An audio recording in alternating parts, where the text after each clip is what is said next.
Hey guys, welcome to DMS, which is Digital Marketing Simplified. DMS एक educational channel है जिस पे आपको सीखने को मिलेगा वो सब कुछ जो एक डिजिटल मार्केटर सीखना चाहता है और जो एक डिजिटल मार्केटर को आना भी चाहिए। गाइज हम लोग चला रहे हैं फेसबुक एड्स की एक सीरीज और इस वीडियो का टॉपिक है बजट स्केजुलिंग।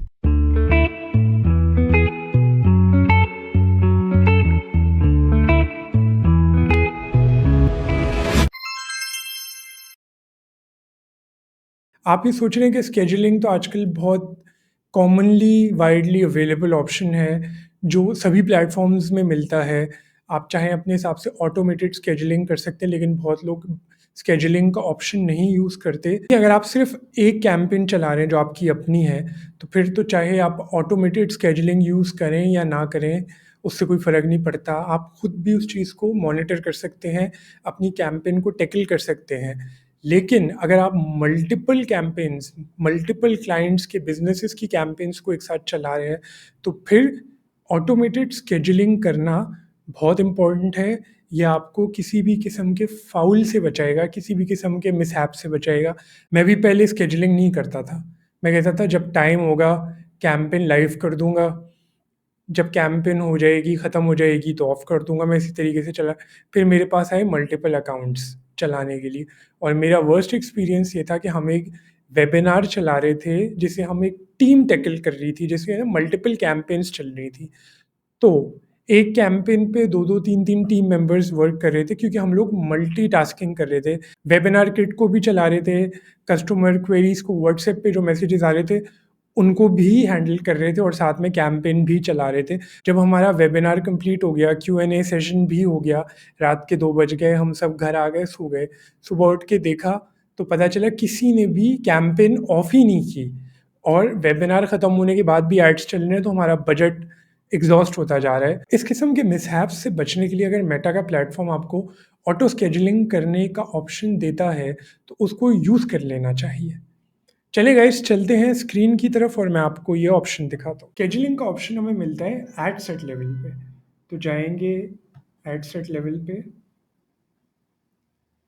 नीचे, नीचे, नीचे। जी, बजट एंड स्केजुलिंग।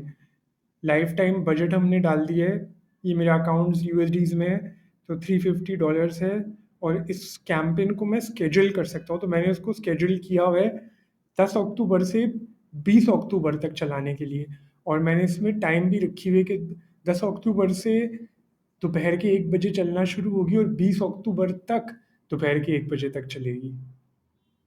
अच्छा, टाइम के साथ-साथ हमें बजट भी स्केड्यूल करने का ऑप्शन मिलता है, लेकिन बजट को हमें यहाँ स्केड्यूल करने का ऑप्शन डिसेबल्ड दिख रहा है। उसकी वजह ये है कि जब आप लाइफ़ टाइम बजट पे कैंपेन चला रहे होते हैं, तो फिर आप बजट को स्केड्यूल नहीं कर सकते। उसके लिए मुझे इसको बजट को चेंज करना पड़ेगा और इसे मैं लाइफ़ टाइम से ले जाऊँगा डेली बजट पे। जी, आप देखिए बजट शेड्यूलिंग का ऑप्शन जो डिसेबल्ड था वो इनेबल हो गया, इसे मैं सेलेक्ट कर लूँगा। बजट शेड्यूलिंग आपको इस तरीके से हेल्प करती है कि जब आप एनालिसिस देखते हैं पुरानी कैंपेन्स का या एक्जिस्टिंग डेटा का, उससे आपको पता चल जाता है कि कौन से ऐसे पीक आवर्स हैं जिसके अंदर डिज़ायर्ड कन्वर्जन्स या डिज़ायर्ड एक्शंस आपको होते हुए दिखाई दे रहे हैं।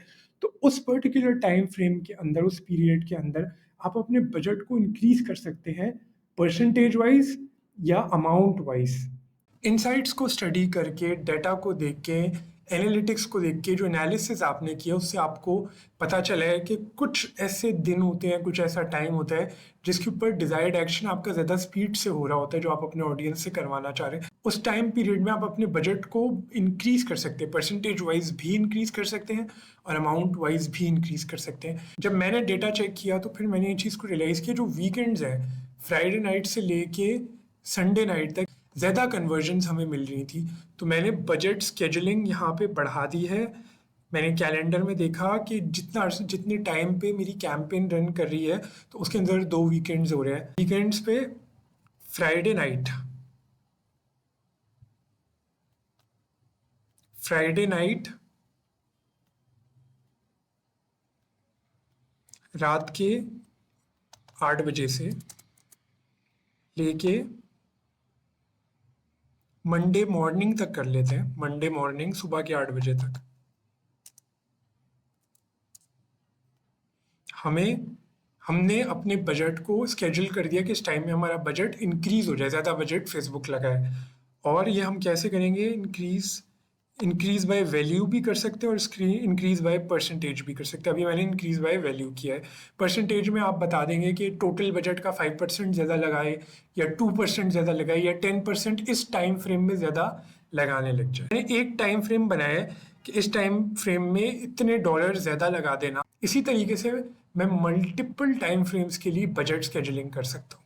ये तो हमने देख लिया कि हम ऑटो स्केजुलिंग कैसे कर सकते हैं और बजट स्केजुलिंग कैसे कर सकते हैं, लेकिन मेटा हमें इनसाइट्स चेक करने का, जिससे हम ये एनालिसिस करें कि किस टाइम फ्रेम में हमें अपना बजट इंक्रीज करना चाहिए, उसका भी बहुत अच्छा सा ऑप्शन देते हैं। फ्रेंड्स, अभी तक हमने देखा है कि हम टाइम और budget scheduling ad set level पे कैसे करते हैं। अब हम ये भी देखेंगे कि जब हमारी कैंपेन चली है तो हमें डेटा निकालना है, एनालिसिस करना है, तो वो हम कैसे करेंगे। मेरे इस अकाउंट में डेटा नहीं है क्योंकि ये एक डमी अकाउंट है जो मैंने टीचिंग पर्पस के लिए स्टार्ट किया है, लेकिन मैं आपको दिखा देता हूँ कि आप एनालिसिस कैसे कर सकते हैं। क्योंकि क्योंकि हमने स्केजुलिंग की है एड सेट लेवल पे, तो हम जाएंगे एड सेट लेवल पे। ये हमारे इस कैंपेन के अंदर हमारी ये दो एड्स हैं। इस कैंपेन के अंदर ये दो हमारे एड सेट्स हैं, तो इसमें से मैं सेलेक्ट कर लेता हूँ इस एड सेट को। तो आप जाएंगे ब्रेकडाउन पे और ब्रेकडाउन से हम जाएंगे डिलीवरी पे। अब जब आप डिलीवरी पे आ गए, जब आप डिलीवरी ऑप्शन को आपने सेलेक्ट कर लिया, तो ये डिलीवरी आपको बहुत सारे इनसाइट्स दिखा देती है। जैसे आप एनालिसिस कर सकते हैं प्लेसमेंट्स की बेसिस पे कि किन प्लेसमेंट्स पे कैसी परफॉर्मेंसेस आ रही हैं, कितनी कन्वर्जन्स आ रही हैं, कितने इंप्रेशंस आ रहे हैं, कितनी इंगेजमेंट आ रही है। प्लेटफॉर्म्स की बेसिस पे आप रिपोर्ट्स देख सकते हैं। Time of the day add account, time of the day add accounts time zone, मतलब जिस टाइम जोन पे आपका ऐड बना, जिस टाइम जोन पे आपका अकाउंट बना हुआ है और जो टाइम जोन आपने सेलेक्ट की है उससे आप देख सकते हैं। व्यूअर्स के टाइम जोन के अकॉर्डिंगली आप रिपोर्ट देख सकते हैं, लेकिन रिकमेंडेड ये है कि आप अपने अकाउंट के टाइम जोन से रिपोर्ट्स देखें, क्योंकि आप अपने हिसाब से कैंपेन्स चला रहे हैं। impression devices, platforms and devices, placements and devices, media types, products ID, breakdown से डिलीवरी को सिलेक्ट करके आप इन सब पैरामीटर्स के अकॉर्डिंग डेटा एनालाइज कर सकते हैं। और इस डेटा एनालिसिस से जो आपको इनसाइट्स मिले हैं, उस इनसाइट्स को मद्देनज़र रखते हुए आप अपने टाइम और बजट की स्केजुलिंग कर सकते हैं।